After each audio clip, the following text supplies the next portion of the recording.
Ah là là, qu'est-ce que j'aurais aimé vivre dans cette période. Bonjour à tous les amis, c'est Benji Tressan. Aujourd'hui, on se retrouve pour une nouvelle vidéo particulière. Pas vraiment en fait, parce que c'est un peu la suite de mes vidéos du samedi habituel, n'est-ce pas? J'ai fait le top des années 70, top des années 80, maintenant ça vient au top des années 90. Donc sur ce top, j'ai sélectionné 35 films. Les 35 sont incroyables. Donc, si votre film préféré, il est 35e, ça veut dire que je l'aime. Voilà. Donc, c'est quand même bien. En fait, 35e, c'est très bien. Il y a des films que je voulais prendre et que j'ai pas pu prendre parce que j'ai pas pu les voir. Donc, on a Ace White Shut que je voulais voir et à cause d'Amazon Prime, sur Google, ils vous disent allez sur Amazon Prime. Vous allez sur Amazon Prime, vous tapez le truc et ils vous disent abonnez-vous à 7 € par mois là-dessus et vous l'aurez. Alors que j'ai Amazon Prime, mais du coup, j'ai pas sur le site où ils nous envoient. Du coup, je peux pas regarder le film. Donc il y a Ace White Shut, Misery, que ça m'a fait ça. Enfin, et quelques-uns, je me rappelle plus trop qui. Mais voilà. Voilà, donc ce top est subjectif, donc c'est normal que vous en avez un différent. Ça vous intéresse, dites-moi vos 10 premiers peut-être en commentaire, parce que 35 c'est long. Voilà. Voilà, écoutez, par rapport aux extraits, d'habitude dans mes vidéos je mets des extraits pour chaque film. Là, il n'y a que 10 films qui auront des extraits, pas forcément les 10 premiers, hein. Voilà, et sur les 35, j'en ai 15 en DVD. Voilà. Donc on est bon, vous savez quoi, on va pas perdre plus de temps que ça, hein. On va commencer numéro 35. Houston, we have a problem. Numéro 35, Apollo 13 de Ron Howard avec Tom Hanks, avec Bill Paxton, Kevin Bacon, Gary Sinise, donc le mec qui joue dans Les Experts, hein, et aussi dans Forrest Gump, mais Forrest Gump il est plus haut. Et surtout avec un acteur que j'adore, Ed Harris. Voilà. Donc Apollo 13, c'est un film catastrophe, donc qui s'inspire de la vraie histoire d'Apollo 13, hein. Donc c'est une fusée qui part dans l'espace, mais il arrive un petit problème à cause d'un moteur. Voilà, j'en dis pas plus. Donc c'est un film que j'aime beaucoup. J'aime beaucoup les films catastrophes, donc forcément ça facilite. Donc normalement il devait pas être dans cette liste. J'avais prévu Ace White Shut à sa place. Mais du coup j'ai dû rebondir sur un nouveau film et du coup je suis allé chercher celui-là. Et je regrette pas du tout, c'était vachement cool. Bon divertissement, les acteurs sont très bons. Ça passe bien, ça dure 2h20, c'est sur Netflix. Donc l'histoire c'est cool, ça passe, tout va bien. Donc franchement, si vous l'avez pas vu, je vous le conseille. Voilà, 35, je pouvais pas le mettre plus haut, quand on voit ce qu'il y a plus haut, mais c'est très honorable d'être dans ce classement. Voilà, allez. On passe directement au numéro 34. Vu que j'ai pas d'extrait, je vais rester sans cut jusqu'à que j'ai un nouvel extrait. Ok.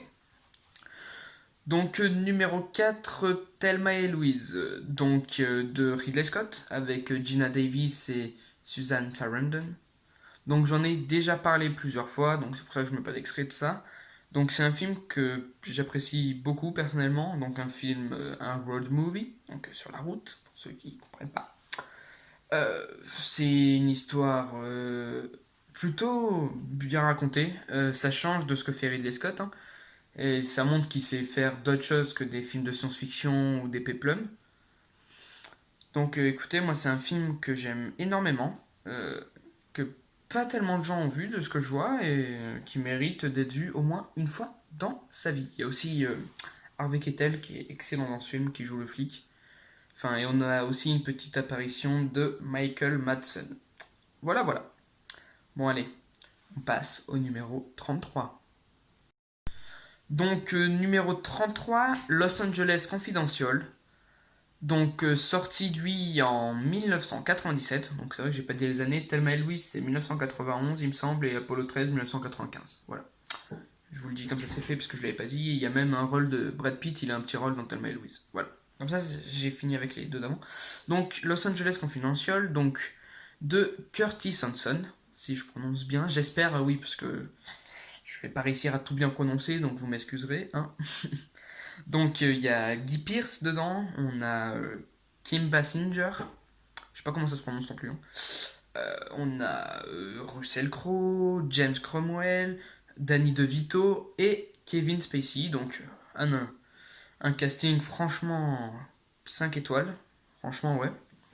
Donc écoutez, c'est un film sur le milieu de la police à Los Angeles, donc avec toute une histoire de drogue, mais on suit les flics et pas les gangsters, ce qui change d'ailleurs des films que j'ai l'habitude de voir moi personnellement.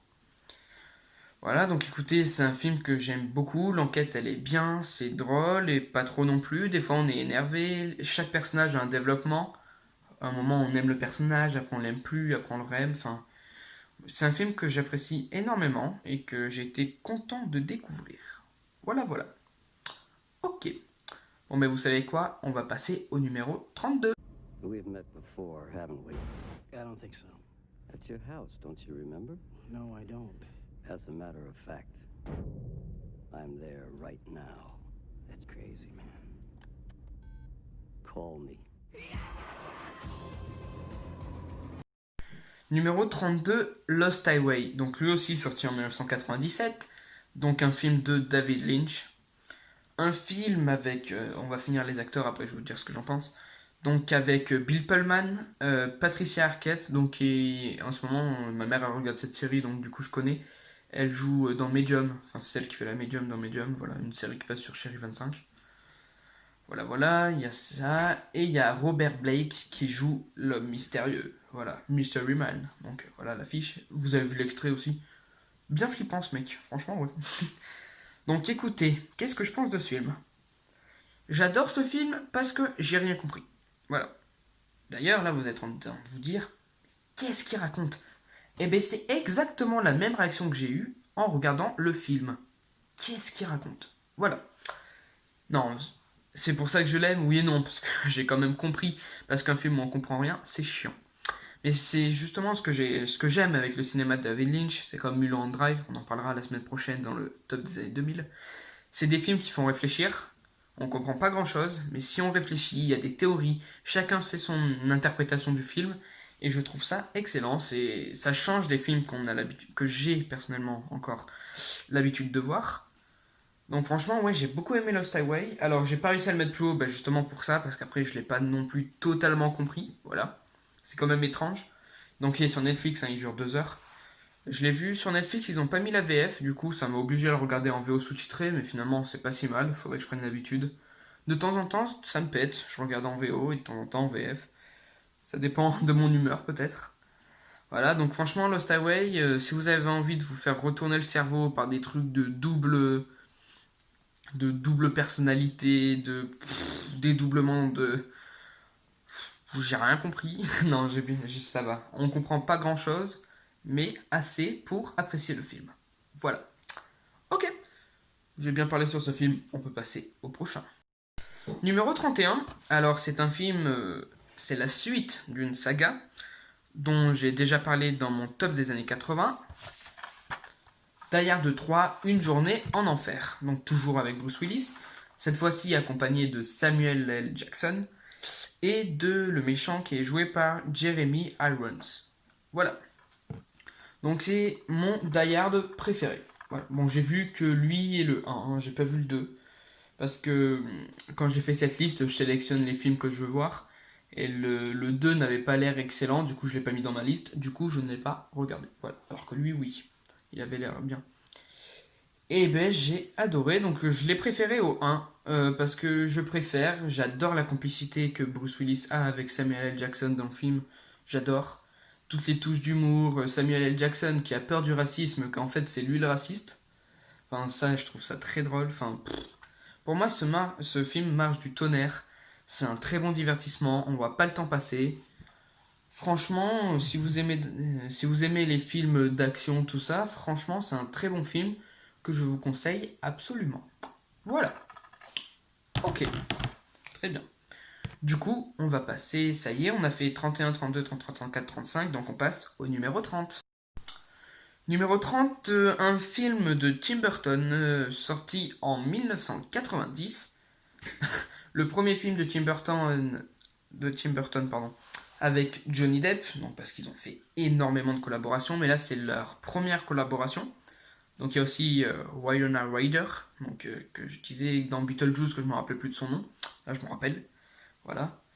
Donc écoutez, c'est un film qui ressemble un peu à E.T. dans ses thématiques, l'acceptation de l'autre, mais qui fait moins enfantin qu'E.T. C'est peut-être pour ça que je l'ai préféré à E.T. Voilà.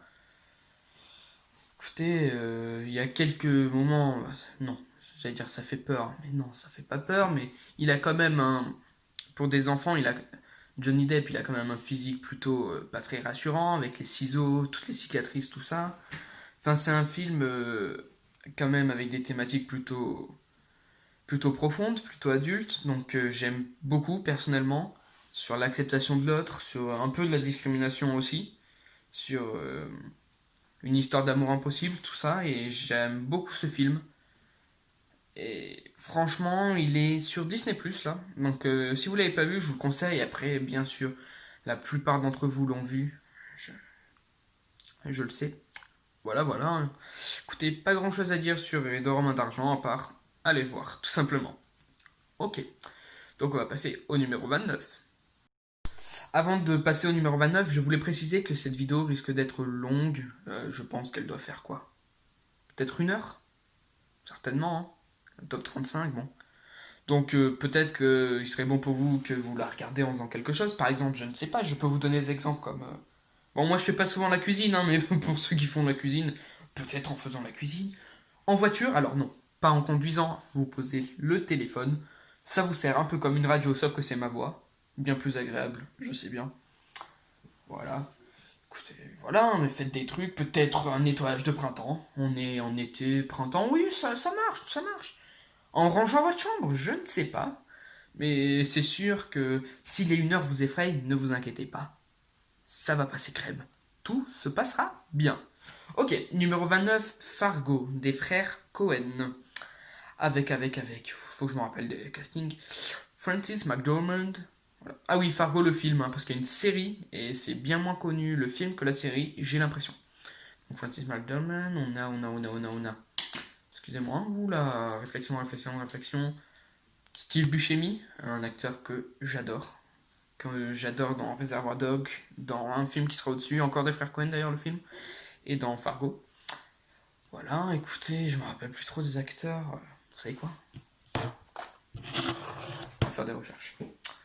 Donc excusez-moi hein, pour cette période très très longue, c'est très long, trop long même je dirais.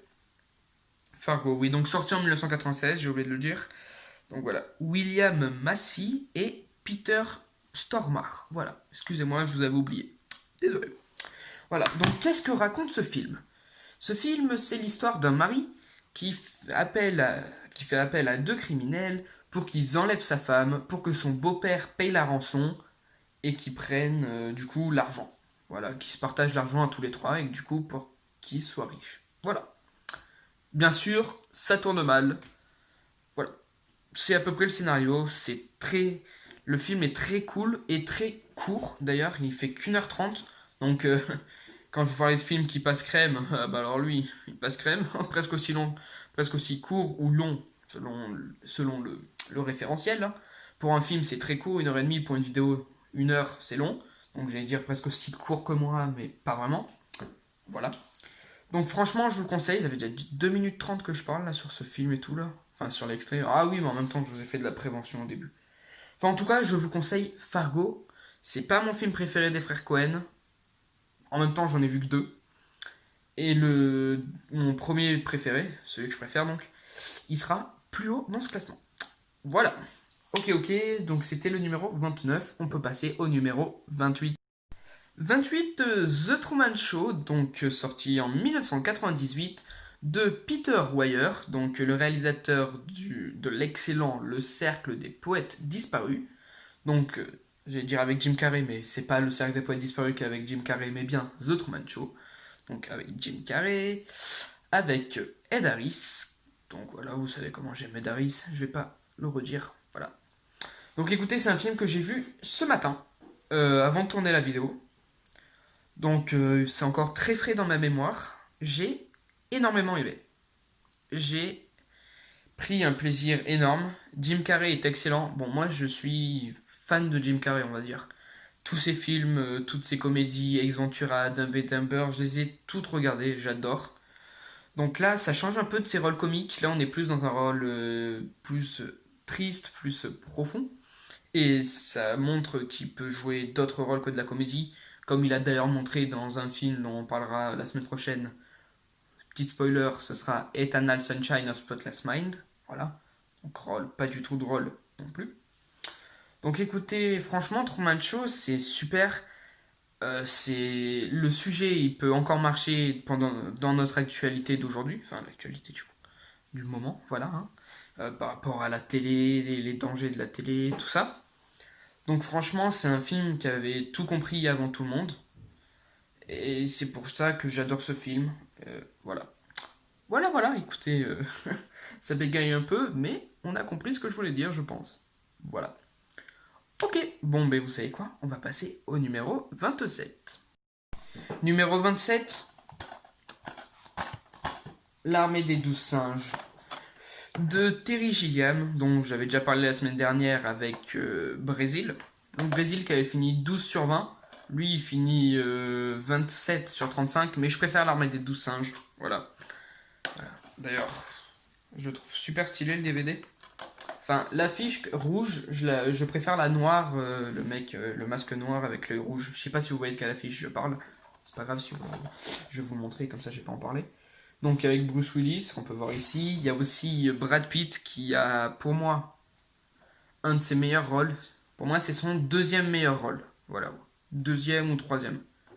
Enfin, il est excellent dans ce film. Il joue un mec totalement barjot, mais il le joue pas. Il est pas trop dans l'excès. C'est juste. C'est très juste son interprétation. Moi, je la trouve juste, en tout cas. Alors, il est plus extravagant parce qu'il est fou, son personnage, donc il est plus, voilà. Et on a l'opposition avec un Bruce Willis très froid, qui parle pas beaucoup, tout ça. Donc ça fait un beau contraste et c'est super intéressant. Donc écoutez, c'est un film de science-fiction. Donc, j'ai pas envie de vous raconter le synopsis parce que je trouve que c'est un synopsis qu'il faut découvrir en regardant le film. Mais tout ce que je peux vous dire, c'est que je vous le conseille vraiment. Si vous aimez les films de science-fiction, si vous aimez tout ça. En plus, il y a un rapport avec un virus, le coronavirus. Enfin, non, il s'appelle pas le coronavirus, hein, mais. Voilà. Ok. Bon, vous savez quoi? On va passer directement au numéro 26. Aïe. Là, c'est le moment fâcheux où je risque de perdre quelques abonnés. Numéro 26. J'ai pas envie de le dire. Donc, on va vous faire deviner. C'est un film qui est sorti en 1993 de Steven Spielberg.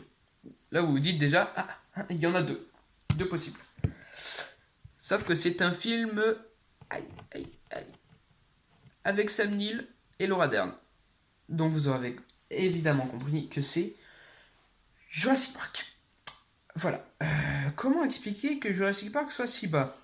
Écoutez, j'adore ce film, franchement. J'adore les 35. Et pour moi, à partir de... Il y a un cap encore plus dans les 35. À partir du 30e, pour moi, on passe encore un cap au-dessus, même si de 31 à 35, qui sont excellents. Hein. Mais à partir du 30e, il y a quand même, je trouve, un petit cap au-dessus. Donc 26, vous allez dire, ah ouais, il y en a beaucoup qui doivent être dans leur top 10, leur top 5. Je vous comprends, hein. J'ai pas grandi avec ce film, j'ai pas la même approche, mais je le trouve excellent. Hein. Je suis fan de Jeff Goldblum, donc j'adore ce film, j'adore. Hein. Mais ouais. Mais si vous. Et quand vous allez voir ce qu'il y a juste au-dessus, vous allez dire, quoi? Pourquoi t'as fait ça? Mais bon, écoutez, ce classement est subjectif, voilà. Chacun les goûts et les couleurs, hein, ça se respecte, hein, voilà. Donc, bien sûr, j'en ai déjà parlé, donc je vais pas éterniser. C'est un film que j'aime beaucoup et que j'aime de plus en plus. Voilà, mais bon. Je l'aime beaucoup, mais ça m'empêche pas de le mettre 26e. Voilà. J'ai hésité avec le 25e, mais quand même pas. Voilà. Ok, allez. Numéro 25.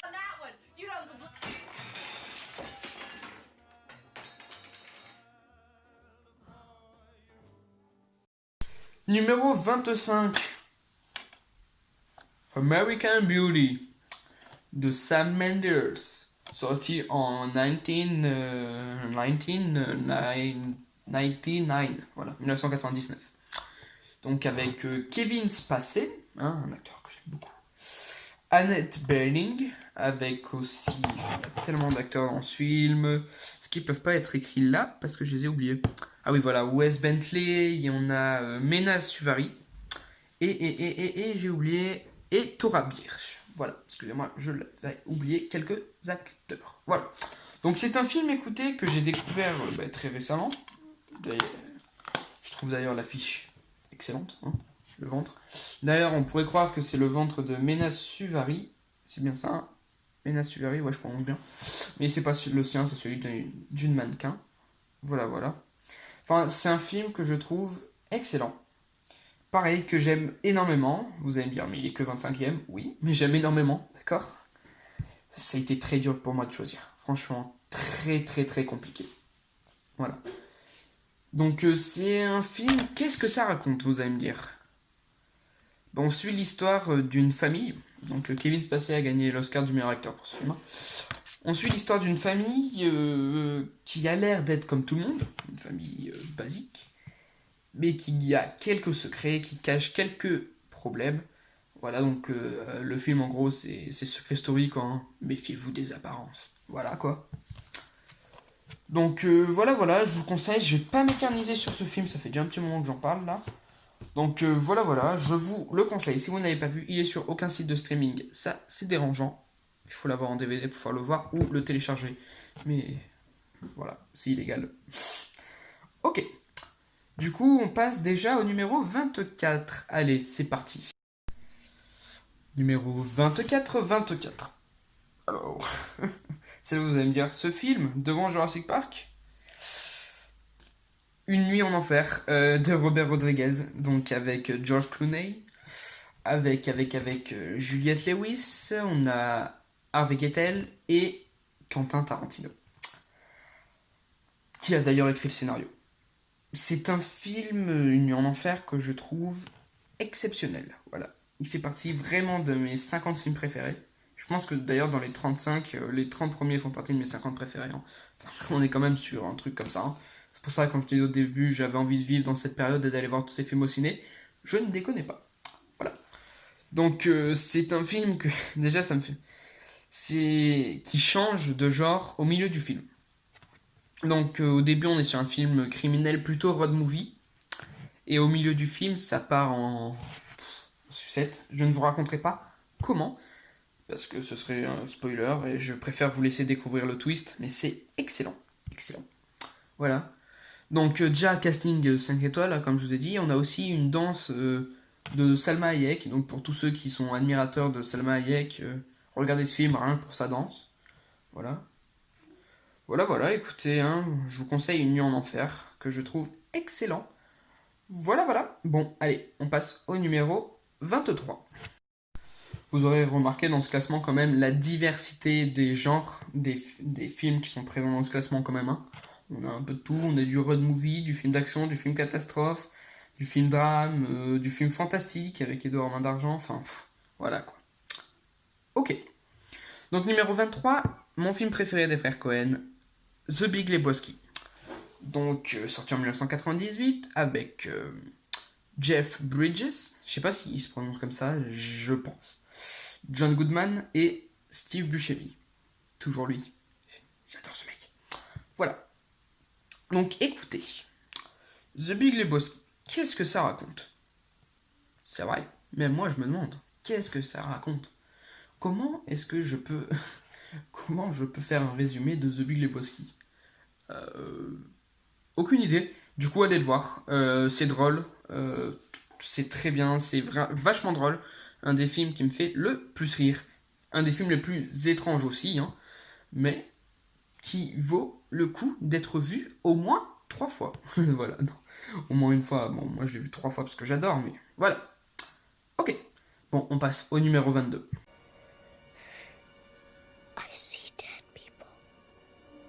Alors pour le 22e, je l'ai en DVD, mais en DVD comme ceci. Voilà, avec écrit 6ème sens. Voilà, c'est écrit là aussi. Donc je vais pas montrer celui-là, je préfère vous montrer la belle affiche qui va apparaître dans 1, 2, 3. Voilà, je la laisse. Puis maintenant je vous montre Bruce Willis. Voilà. Et puis maintenant, je vous montre l'enfant dont j'ai oublié le nom parce qu'il est très compliqué à retenir. Il a 3 mots dans son nom. Je crois que son prénom c'est Haley. Haley. N'est-ce pas? On va vite vérifier ça. Vite par contre. Vachement vite. Sixième sens. Allez, vite. Ouais, Haley Joel Osment. Voilà. Donc écoutez, sixième sens. C'est un film que ma mère m'a fait découvrir. Attention, 30 secondes, je touche la caméra. Voilà. Que ma mère m'a fait découvrir il y a pas très longtemps. Un de ses films préférés. Alors, malheureusement, je connaissais. Enfin, c'est pas que je connaissais la fin, mais je connaissais un petit peu du film. Et du coup, ben, j'avais déjà mes idées. J'ai cherché. Je savais que c'était un film à twist. Donc pendant tout le film, j'ai cherché comment ça pouvait se finir. Malheureusement, j'ai trouvé. J'aurais préféré ne pas trouver et finir à la fin comme ça. Ah ouais. Ah oui, quand même. Ah oui. Oh, je m'attendais pas à celle-là, hein. Et du coup, je m'attendais un petit peu. J'avais un petit peu deviné. Mais bon, c'est pas grave. Ça m'a pas du tout gâché mon film. Franchement, c'était vachement bien. Donc, c'est un film que j'apprécie beaucoup. Voilà. J'aurais voulu le mettre plus haut, mais je peux pas. Je peux pas. Quand vous voyez ce qu'il y a au-dessus, je peux vraiment pas. Mais j'imagine que c'est. Que vous aimez tous Sixième Sens, voilà. J'avais envie de dire que c'est mon M. Night Shyamalan préféré, mais c'est aussi le seul que j'ai vu. Donc bon, voilà. Hein. J'ai signé Incassable aussi en DVD, mais je vais les voir pour le classement de la semaine prochaine. Voilà. Ok. Allez, numéro 21, n'est-ce pas? Numéro 21, c'est ça. Allez, let's go. Numéro 21, L'Impasse, ou Carlito's Way en VO. Donc de Brian De Palma, avec Sean Penn, avec Al Pacino, ouais, voilà. C'est bien si je me rappelle d'Al Pacino, quand même, c'est quand même mon acteur, pas mon acteur préféré, mais presque. Ce serait pas mal que j'évite d'oublier son nom de temps en temps, enfin, ça pourrait permettre. Ce serait plus facile si je retenais son nom, hein. Voilà. Donc, L'Impasse. C'est pas mon De Palma préféré, je préfère Scarface, voilà. Non pas que je préfère Tony Montana, parce que Tony Montana est un anti-héros, on peut pas s'attacher à lui. Tandis que Carlito, dans ce film, on peut s'attacher à lui. Ça, c'est un point fort qu'a ce film, je trouve. Au tout début du film, on vous montre la fin du film, en fait. Enfin, vous le savez, hein, c'est pas un spoiler ce que je dis. Hein.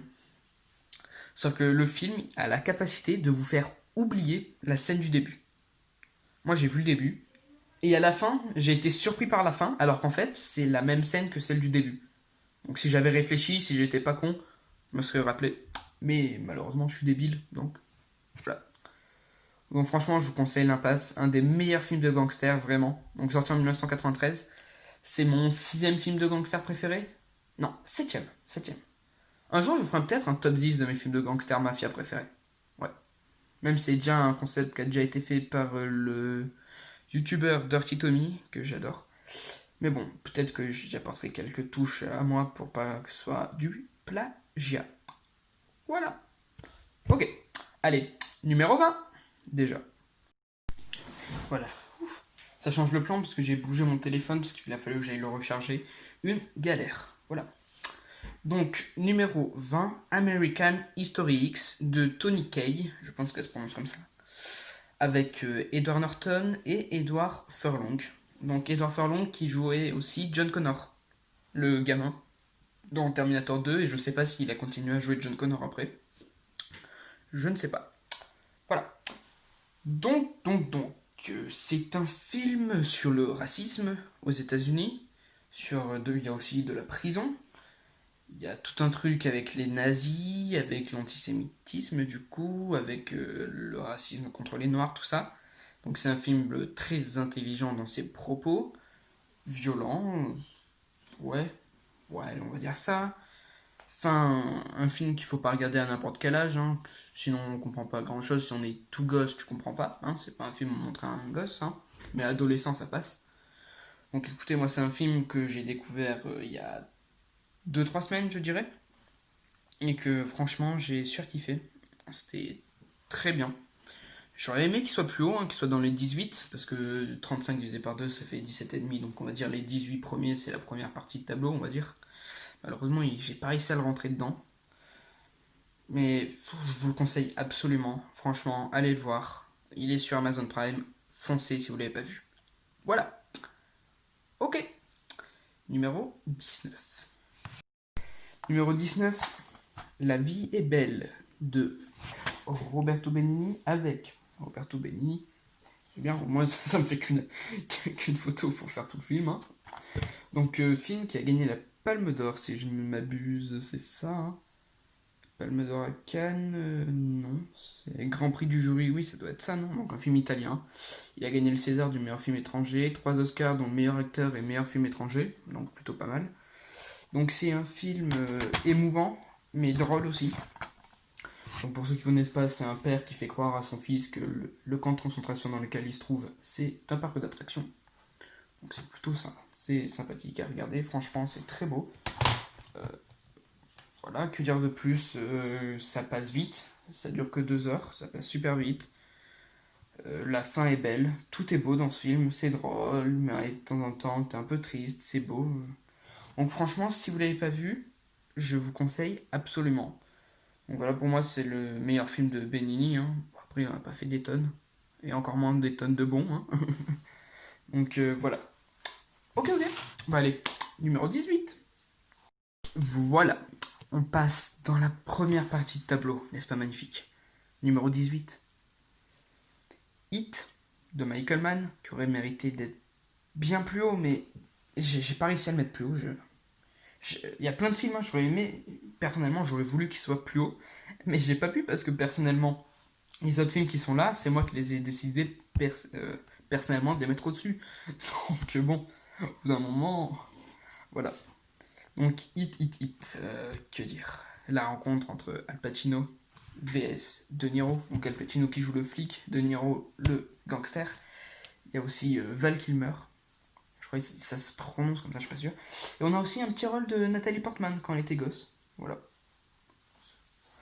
Je la rajoute comme ça, hein, c'est du bonus. Je le dis, allez, prenez. Donc sorti en 1995, mon 5e film préféré de gangster, je dirais. Non, 6e. 6e. Voilà. Je trouve ce film excellent. Franchement, ça dure 3 heures, mais ça passe super vite. Il y a une scène au milieu, la fusillade au milieu là. Oh, c'est excellent. Je pense que c'est la meilleure fusillade que j'ai vue. Hein. J'arrive pas à voir là. Et pourtant, ça remonte à 1995, hein, donc il n'y avait pas tous les CGI, tous les effets spéciaux qu'on peut faire maintenant. Hein. Et je trouve ça excellent. Elle est excellente la scène. Ça dure quoi? Ça dure combien de temps? Ça doit durer quoi? Un quart d'heure peut-être? C'est incroyable. C'est un quart d'heure.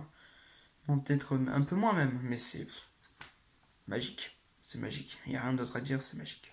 Donc franchement, je vous conseille Hit. Regardez-le si vous ne l'avez pas vu, même si je pense que peu de gens ne l'ont pas vu. Ok, allez. Suivant.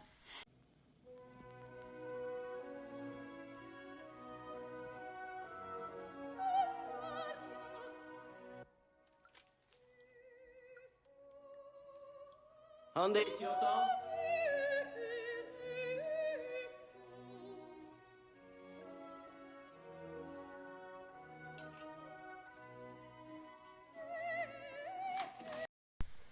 Numéro 17, Les Évadés. De Frank Darabont, avec Tim Robbins, Morgan Freeman, voilà, pour le petit côté casting, sorti en 1994. Alors écoutez, c'est le film numéro 1 sur IMDb, donc je vous ai dit, pour ceux qui ne connaissaient pas, c'est le site mondial de référence sur les films, donc ils sont notés, il y a le classement des mieux notés, et c'est le premier. Je comprends qu'il puisse être premier parce que c'est peut-être un film qui peut plaire à tout le monde. C'est contrairement par exemple à un qui est au-dessus, est-ce qu'il y en a un qui est au-dessus? Parce qu'il y a des films qui divisent après un, par exemple un film comme, qu'est-ce qui divise là, que j'ai là et qui peut diviser? Bon là j'ai pas grand chose qui peut diviser. Bah par exemple Hit. Hit c'est excellent, presque j'ai failli le mettre au-dessus des Évadés, mais il est sur la liste, il est 200, mais en même temps c'est normal. Des trucs qui vont plaire par exemple à... On va pas généraliser. Par exemple... je sais pas moi, par exemple, votre sœur, si vous avez une sœur, vous lui montrez Les Évadés, ça peut lui plaire, alors que Hit, jamais ça lui plaît, vous voyez? Donc c'est pour ça, et je comprends qu'il peut être premier, et ce film est très bien. Hein. L'émotion, elle est parfaite, l'histoire, je la trouve très belle. Je préfère un autre film de Darabon, hein, qui est bien au-dessus. Mais écoutez, Les Évadés, bon, peu de gens n'ont pas vu aussi. Il est sur Netflix. Il dure 2 heures et c'est un film rempli d'espoir et c'est ça que je trouve très beau dans ce film. Voilà, allez. Numéro 16, hein 16 16. Ouais, c'est ça, allez, numéro 16. Numéro 16, un film dont j'ai énormément parlé. Titanic, voilà, donc de James Cameron, 1997. Je suis obligé dans un top des années 90 d'en parler. Alors pour ceux qui vont dire, dans ton top, la grande finale du combat des réalisateurs, t'avais mis Terminator 2 devant. Ben là, t'avais mis ce film devant Terminator 2. Ben je les ai tous revus, les 35 je les ai vus en 3 semaines, j'ai dû revoir les 35. Donc j'ai vu Titanic, je l'ai revu avant-hier. Et Terminator 2, je l'ai revu avant-hier aussi.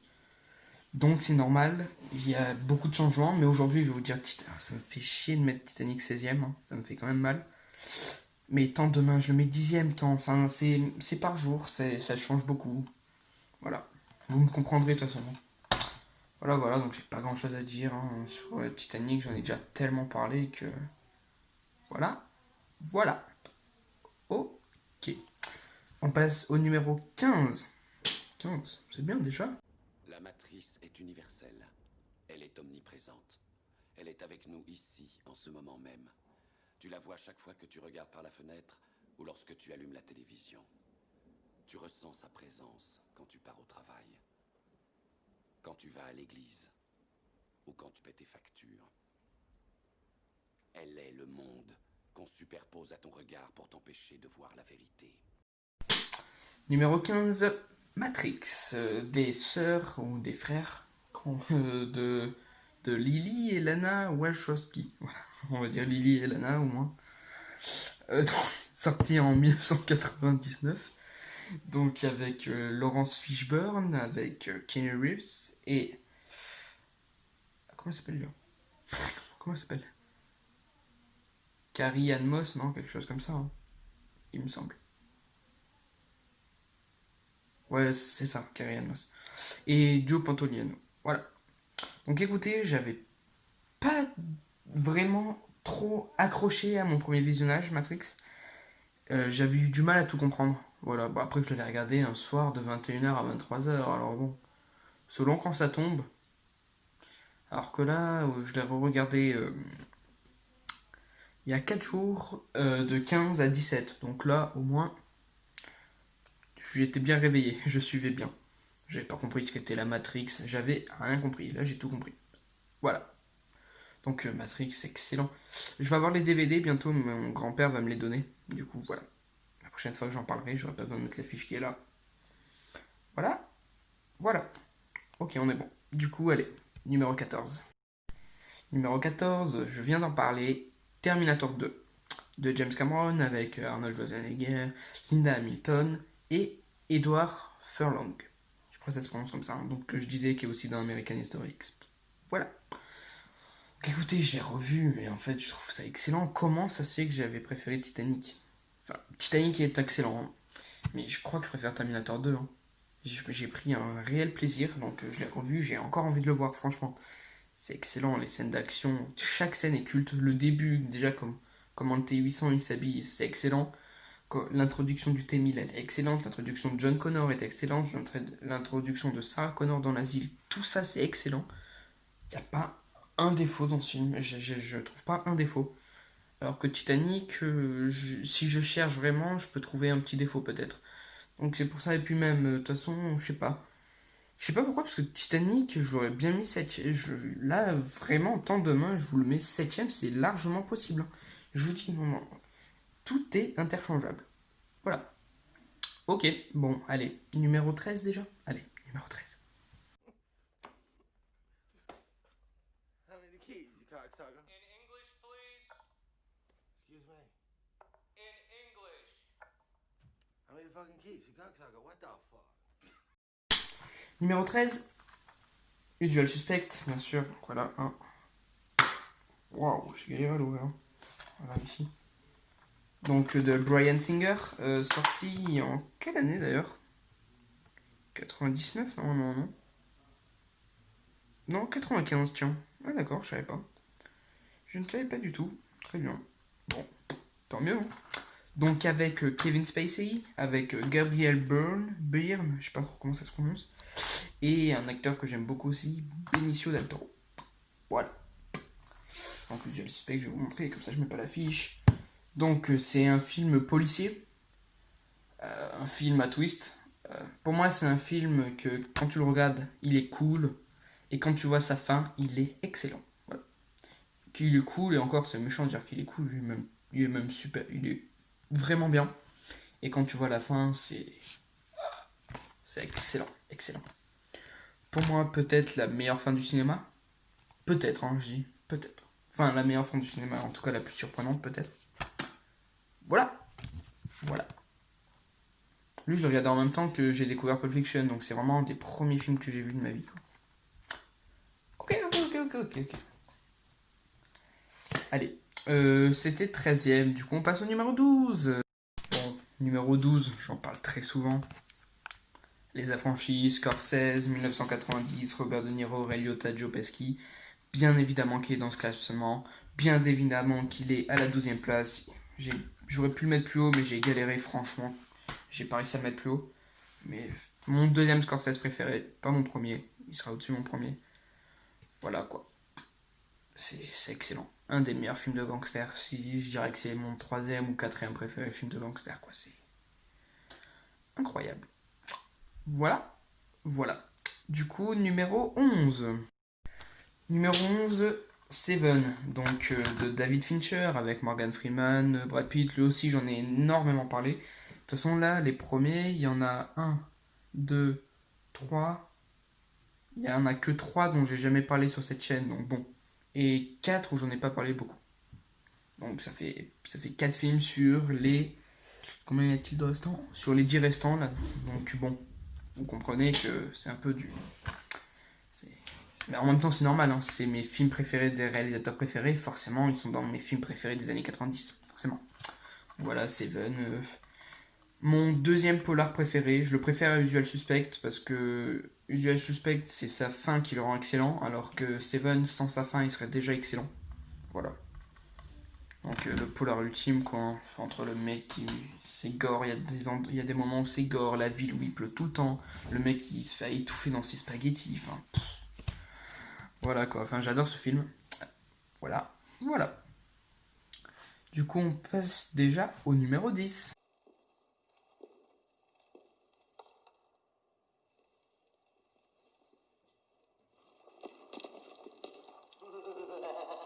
Youhou! J'ai des coups, hein? La tête qui fait.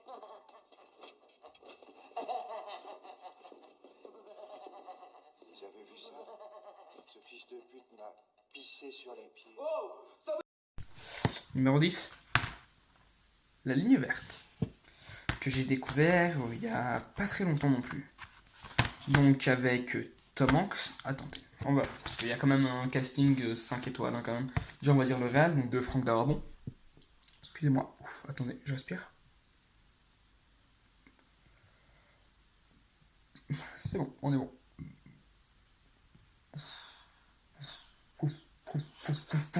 Ok, on est bon.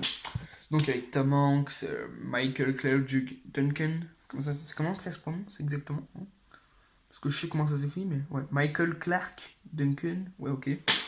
James Cromwell, Doug Hutchinson, Sam Rockwell.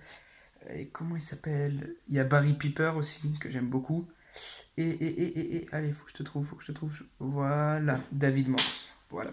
Donc, plein de bons acteurs. Qui ne connaît pas la ligne verte. Le film qui m'a fait... Ouais, j'ai pleuré. J'avais des larmes aux yeux en tout cas. Peut-être pas pleurer. Pas vraiment pleurer, mais vraiment beaucoup de larmes aux yeux. Peut-être que si je me la lâchais, j'aurais peut-être pleuré. Enfin, c'est excellent. Donc, je le conseille à toutes les personnes qui ne l'ont pas vu. Voilà. C'est mon Darabont préféré. C'est mon film dans un univers de prison préféré. Voilà. Ok, allez, numéro 9. Numéro 9, Reservoir Dogs. Dès que je dis le mot Reservoir Dogs, déjà il y a toute la BO qui me vient dans la tête. Pour moi, une des meilleures BO du ciné. Hein. Je la trouve excellente la BO. Donc, Reservoir Dogs, j'en ai parlé plein de fois. Tarantino, 1992, mon deuxième Tarantino préféré. Que dire.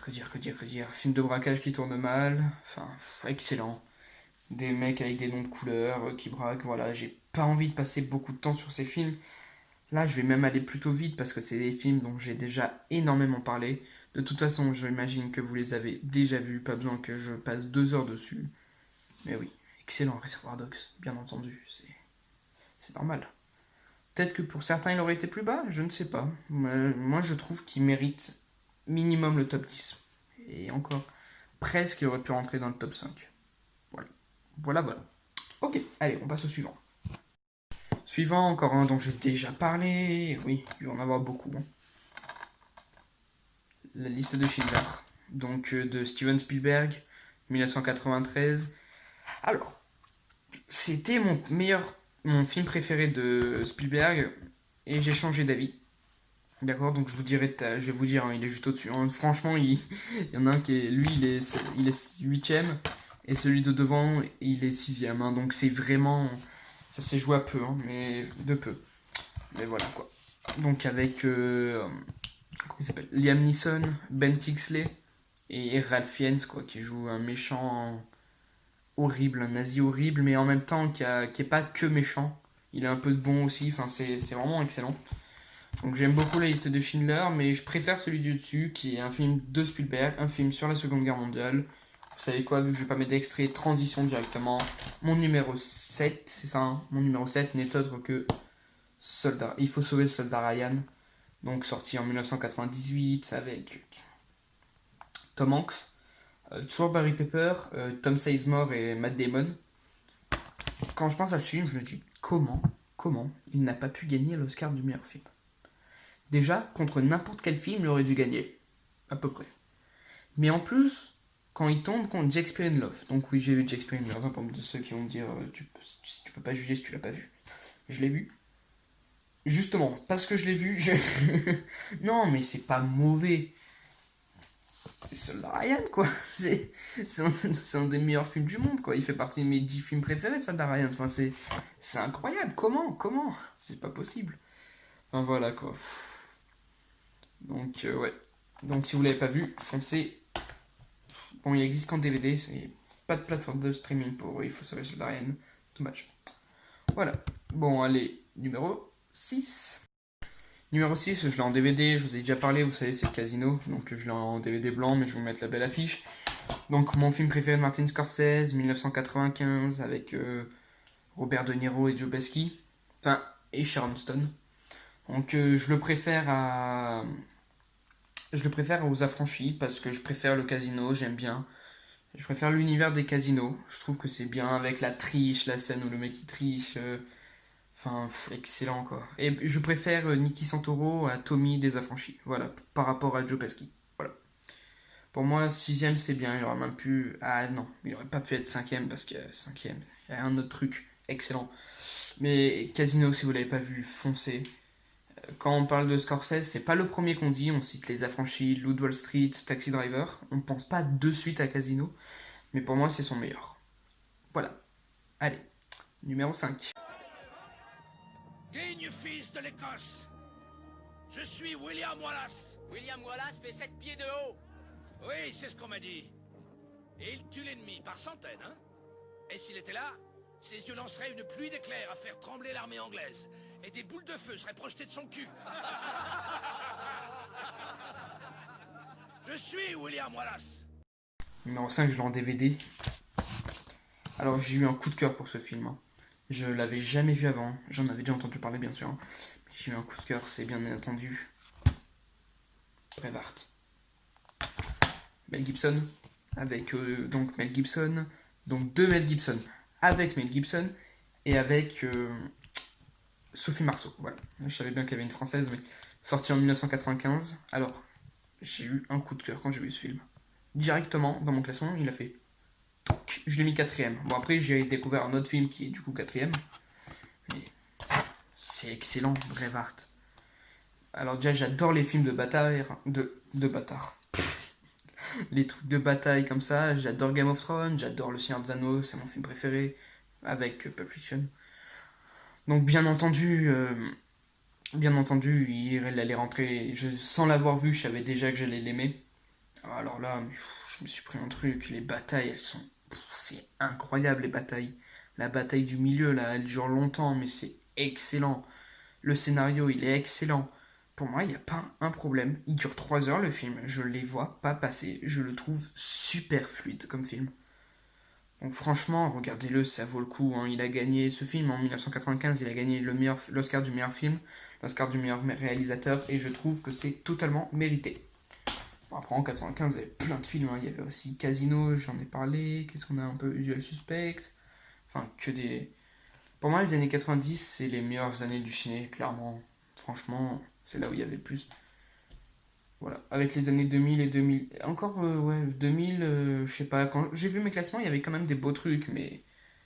Là, les 35, excusez-moi, mais c'est 35, peut-être pas chef-d'œuvre, mais... Si, moi je considère que c'est des chefs-d'œuvre. Pour moi, c'est des chefs-d'œuvre, les 35, tu vois. Voilà. Voilà. Allez, on passe au numéro 4.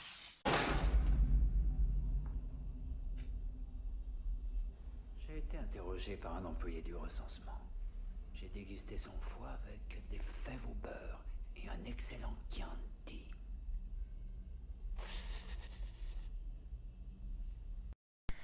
Numéro 4. Le silence des agneaux. Forcément. Donc de Jonathan Demme. Je sais pas trop comment ça se prononce, hein, avec Anthony Hopkins. Qui a gagné l'Oscar du meilleur acteur. Jodie Foster, qui a gagné l'Oscar de la meilleure actrice. Jonathan Demme, qui a gagné l'Oscar du meilleur réalisateur. C'est 1991 ou 12 ans. Je m'en rappelle plus. Je crois que c'est 11, mais je veux pas dire de conneries, du coup, voilà. Qui a gagné l'Oscar du meilleur film.